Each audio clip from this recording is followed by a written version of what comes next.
L'obiettivo era trasformare il San Gaetano da un normale spazio espositivo a qualcosa di evoluto e con standard di alto livello, all'altezza delle mostre internazionali che Padova ha l'ambizione di ospitare. E così, con lavori durati un anno e addirittura d'arrivo e una spesa di circa 1,5 milioni di euro, ora il San Gaetano pronto per i palcoscenici di alto livello. Finalmente è un Fort Knox, come dire, può ospitare Van Gogh, può ospitare i tesori del British e del Louvre che verranno qui portati per la mostra di Belzoni. Prima non era possibile, non avevamo le grate, non avevamo la control room.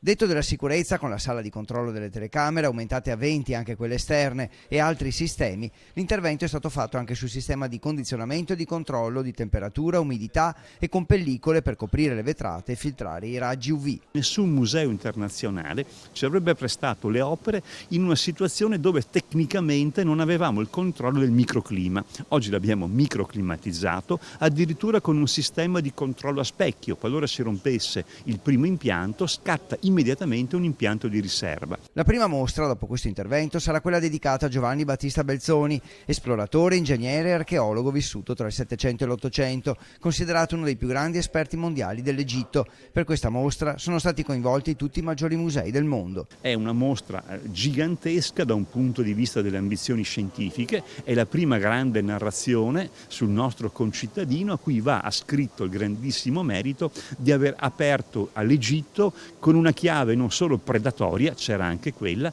ma anche con una chiave di lettura scientifica. È il primo che entra nelle tombe e le disegna, è il primo che documenta gli scavi.